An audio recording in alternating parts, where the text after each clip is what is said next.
নানার বাড়িতে আমরা দীর্ঘ 12 বছর ছিলাম। 12 বছর থাকার কারণে একটাই কারণ ছিল, আমার দাদা দাদি কেউ বেঁচে ছিলেন না। আব্বা বিদেশ থাকতেন, আব্বা নতুন বাড়িতে বাড়ি করেছেন, পুরান বাড়িতে আমাদের যে বিটি ছিল তা বিক্রি করে দিয়েছেন।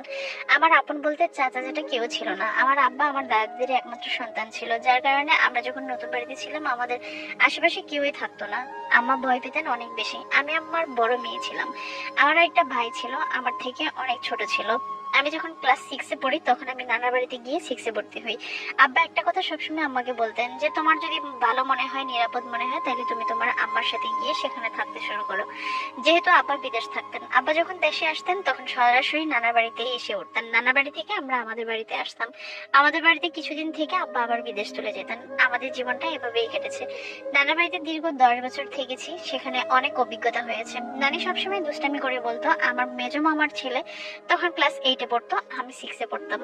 আমার নানা সবসময় মজা করে বলতেন যে আমার নাতিনকে আমার নাতির বউ করে রেখে দিব। এগুলো মজার ছলে বলতেন। ছোটবেলা থেকে এগুলো অনেক বহুবার শুনেছি, কিন্তু কখনো এটা বিশ্বাস করিনি যে আসলে এরকম কিছু হতে পারে।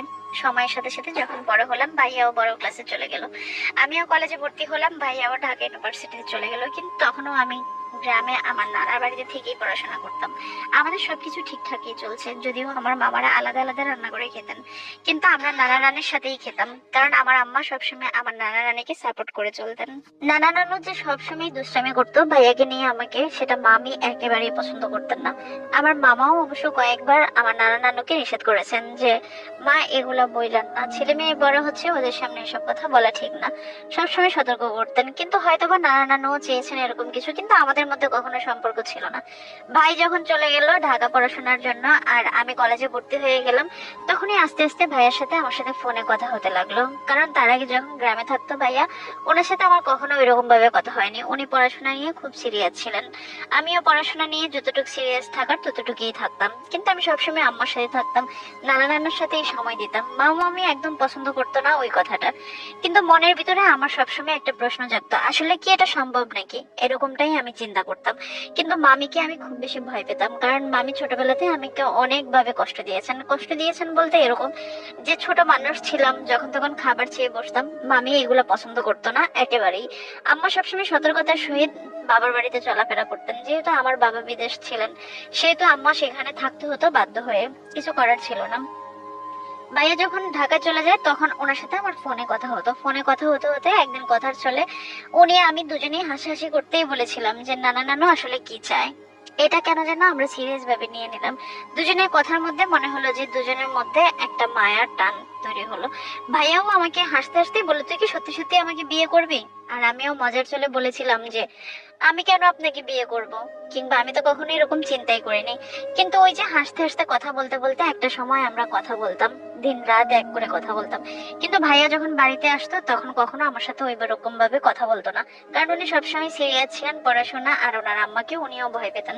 ওনার আম্মার সামনে উনি কখনো আমার সামনে দাঁড়িয়ে মনে হয় 5 মিনিটও কথা বলেননি। কিরে কেমন আছিস, খেয়েছিস কিনা, পড়াশোনা কেমন চলে, এতটুকুর বাইরে কখনো কথা বলতেন না। কিন্তু আমাদের ফোনে ফোনে কথা বলতে বলতে দুজনের মধ্যে একটা ভালোবাসার সম্পর্ক তৈরি হয়ে যায়। আমিও তাকে ভালোবেসে ফেলি, সেও আমাকে খুব ভালোবেসে ফেলে।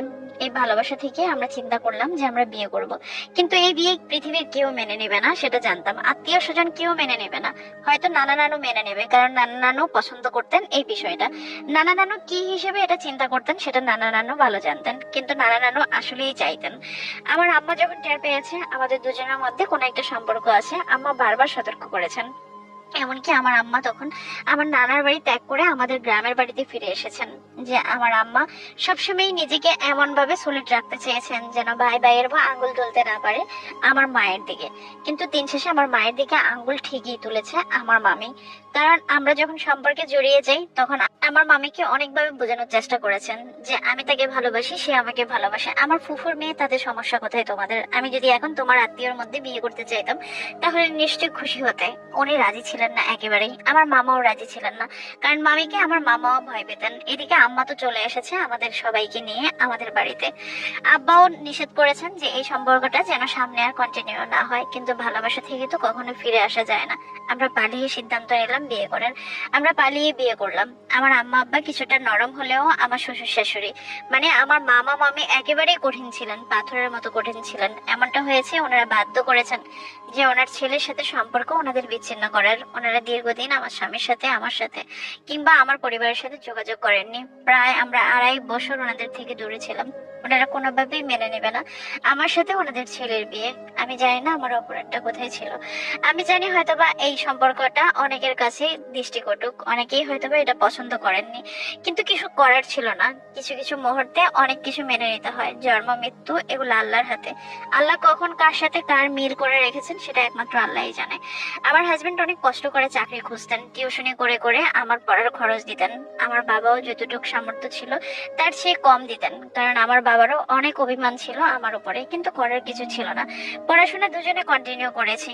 2.5 বছর পরে আমরা একটা বাসা নিয়ে একসাথে থাকতে শুরু করেছি, কিন্তু সে পর্যন্ত আমার মামা মামি এতটা অশান্তি সৃষ্টি করেছে আমার নানা নানির উপরে। আমার নানা নানি আগে থেকেই আলাদা খেতেন, আলাদা থাকতেন, মামাদের উপরে ডিপেন্ড করতেন না। আমার নানা সরকারি চাকরিজীবী ছিলেন। উনি যে টাকাগুলো পেয়েছেন সেগুলো ওনারা আস্তে আস্তে করে খরচ করে সেগুলো নিজেরাই খাওয়া দাওয়াতে খরচ করতেন। একটা সময় আমার হাজবেন্ড বোঝানো শুরু করছে আমার শ্বশুর শাশুড়িকে, মামা মামিকে বোঝানো শুরু করেছেন। মামা মামি ঠিকই একটা সময় মেনে নিয়েছেন, কিন্তু উঠতে বসতে আমাকে অনেক কষ্ট দিয়েছেন, অনেক কটু কথা বলেছেন। আমার মা বাবা অনেক লাঞ্ছিত হয়েছেন, অনেক অপমানিত হয়েছে নিজের ভাইয়ের বোর কাছে। আমার আম্মাকে একেবারে আমার মামি এরপরে আর সহ্যই করতে পারেনি। একটা সময় এটা নিয়েও অনেক বৈঠক হয়েছে যে আমার আম্মার অপরাধ কোথায় ছিল। আমিও বারবার বলেছি আপনার ছেলে আমাকে ফোর্স করেছে বিয়ে করার জন্য, আপনার ছেলে আমাকে বাধ্য করেছে তাকে ভালোবাসার জন্য। আপনি আপনার ছেলের কোনো দোষ না দেখে আমার মা আমাকে কেন দোষী সাব্যস্ত করতেছেন? এগুলো নিয়ে অনেকবার বৈঠক হয়েছে। এখন সবকিছুই অনেক স্বাভাবিক হয়ে গেছে, কিন্তু আমার আম্মা এখনো কাঁদে। আমার মামি এত অপমান করেছিল সবার সামনে, আমার আম্মাকে এত কষ্ট দিয়েছে। আমার আম্মা কেন 10 বছর টানা 12 বছর 10 বছর আমার নানার বাড়িতে থেকেছেন, যার কারণে নাকি সব সুযোগ পেয়ে গেছে, সব কিছুর ঝামেলার জন্য নাকি সেটাই দেয়। কিন্তু আমার আম্মা তো তখন অনেক জোয়ান ছিল, অনেক ইয়াং ছিল। আমার আম্মা তো নিজের স্বামীকে ছাড়া 2টা ছোট ছোট বাচ্চা নিয়ে আমার দাদার বাড়িতে থাকতে পারেননি, যার কারণে নিজের বাবার বাড়িতে আশ্রয় নিয়েছেন। কিন্তু কখনো মামা মামি সেটা সহজভাবে দেখেনি, অথচ 10 পয়সাও তারা আমাদের পিছনে খরচ করেনি। এখন আমার স্বামী ফুল সংসার চালায়, অথচ আমাকে উঠতে বসতে কত কথা শুনতে হয়। তবে আমার এটাই শান্তি, আমার হাজবেন্ড আজও আমাকে ভালোবাসে। এখন 2টা সন্তান আমাদের হয়েছে, আমরা অনেক ভালো আছি আলহামদুলিল্লাহ, 2টা পরিবার নিয়েই ভালো আছি। কিন্তু আমি ভুলিনি অপমান অপবাদ এটা আমাকে আজও কষ্ট দেয়, এখনো কষ্ট দেয়। বৈরব থেকে রীতা নামে একটা আপু এই গল্পটা পাঠিয়েছেন, বাট গল্পটা আমার কাছে ভালো লেগেছে। হাজবেন্ড ভালো রেখেছে, আপনি ভালো আছেন। তবে এতটুকু আমি বলবো, আমার দিক থেকে আমার মনে হয় যে এতটুকু বলা উচিত যে আত্মীয়তার মধ্যে আত্মীয়তা এটা আমি বরাবরই পছন্দ করি না। আমারও যদি কোনো আত্মীয় আত্মীয়র জন্য আলোচনা করে আমি সাথে সাথেই নিষেধ করে দিই, কারণ আত্মীয়তার সম্পর্কগুলা এমনিই দূর থেকে সুন্দর, যত কাছে যাবেন ততই দুর্গন্ধ ছড়াবে। আত্মীয়তার সম্পর্ককে সবসময় আত্মীয়তার মধ্যে রাখতে হয়, সেটাকে নতুন করে আত্মীয়র জন্ম দিতে হয় না। আর মামাতো ভাইকে বিয়ে করেছেন, হ্যাঁ মামিরা সবসময় বরাবরই একটু ডিফারেন্ট থাকে। আমরাও কারো মামি, আপনিও কারো মামি হবেন বা হয়েছেন, যাই হোক আপনিও কারো ভাগ্নি হয়েছেন। মামা মামি সম্পর্কটা একটু দূরত্ব বজায় রেখে চলা সুন্দর। সব প্রত্যেকটা আত্মীয় আত্মীয় তো আত্মীয়ই, এটার মাঝে আবার নতুন করে আত্মীয়র জন্ম দেওয়ার কোনো মানে হয় না। আর ফুফাতো ভাই বোন, মামাতো ভাই বোন, এই জিনিসগুলো আমার মনে হয় যে অনেক সম্পর্ক তৈরি করতে গিয়ে অনেক সম্পর্ককে মেরে ফেলা হয়। এই জন্য আমি বলবো আত্মীয়ের মধ্যে আত্মীয়তা করা উচিত না, ঠিক না। এই যে আপনি যে সমস্যার সম্মুখীন হয়েছেন, পুরানো আত্মীয়তা নিয়েই আপনাদের এখন টিকে থাকাটা কঠিন হয়ে গেছে একটা সময়, ঠিক এরকমই হয়। যার কারণে আত্মীয়তার মধ্যে নতুন কোনো জন্ম দিতে হয় না। আত্মীয়তার দূরে গিয়ে মানুষ মরলেও নাকি পচা গন্ধ কম বের হয়, এটা কথার কথা মানুষ বলে। সেজন্য আমি সবসময় আত্মীয়তার মধ্যে আত্মীয়তা পছন্দ করি না। তবে এখন ভালো আছেন, স্বামীর কাছে আছেন, ভালো আছেন, শান্তিতে আছেন, এটা ঠিক আছে। তবে অপমান মানুষ আসলেই ভুলে না।